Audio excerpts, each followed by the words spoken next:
Let's bring back our panel, Shira Toeplitz, Ari Shapiro, and Neera Tanden. All right, I got to play for you. There used to be other frontrunners in this race, as we all know. One of them was the governor of Texas. Here's what he said about all the polls that are showing him in single digits. We've got our own internal stuff that shows us, with a nice path to victory in Iowa. I just saw a poll as we were coming in that had me in second place. It was off the internet. I think hot gas was a... Was that a national poll? Or no, it's just Iowa. It is a very, very fluid race in Iowa in particular. Polls are fun and interesting things, but Iowa caucus is really different. I think he was referring to hot air, but it's pretty funny that he said hot gas. But anyway, Shira Toeplitz, he is making this direct appeal at evangelicals, and the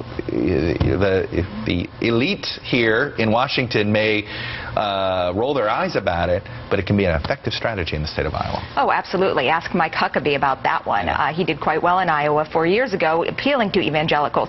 And also, evangelicals, for what I've learned reporting about Iowa, have their own network that turns out people to a caucus. And they're not influenced, and they're not influenced by even what's on Fox News. They're not influenced by what's in the Wall Street Journal editorial. Exactly. In many ways, Perry's campaign probably can't even touch the network that could turn out for the right candidate from evangelicals. All right, I have this gut feeling that third place in Iowa is actually going to mean something. Well, yeah, I mean, these early primary and caucus states are not winner-take-all states, and so it's going to be an accumulation of delegates from one state to another, and quite possibly a really long, drawn-out campaign that right now everybody is expecting that it comes down to Romney-Gingrich. It's like we're already trying to shorten it, and by the way, Ron Paul has a very effective... Absolutely. So there are a lot of moving pieces, and 3 weeks left till the Iowa caucuses, or a little more than that, is a lot of time. Neera, you were a veteran of the Clinton campaign, and I actually wanted to talk to you about quickly ballot access. Yesterday, impressively enough, frankly, Gingrich got on the Ohio ballot. The Ohio ballot was complicated. Only 3 Republicans made it. Ron Paul was not one of them. Right. Actually, Perry, Romney, and Gingrich. The Virginia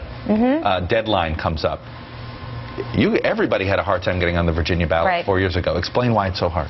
It's just it takes a lot of resources, and you need to actually have a campaign infrastructure to be able to do it, and that's something that Gingrich really doesn't have. And you think this is going to be the fairest test, because it's by the 22nd finding out how quickly they've been able to ramp up. Yeah, and I think it's a totally legitimate test. On the other hand, my view of these things is, these states will go in waves. In our race 4 years ago, we lost Virginia because there was a wave behind Obama. And so, I think the thing is, for Gingrich, people talk about organization. Message is the most important thing in these races, and he's got the message right now. He's got it in spades. All right, shameless plug time. Shira, I'll start with you. I'd like to say hello to my family in Israel who just got MSNBC on their TV out there. Look at you. Total joint plug, Neera.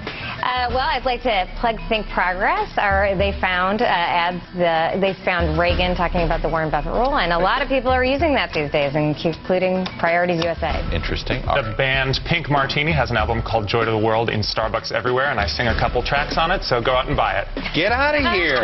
You're in a Starbucks CD? It's true. Now, do you have a CD player still? I upload it to my computer. All right, fair enough. All right, that's it for this edition of the Daily Rundown. We'll see you right back here tomorrow morning. Coming up next on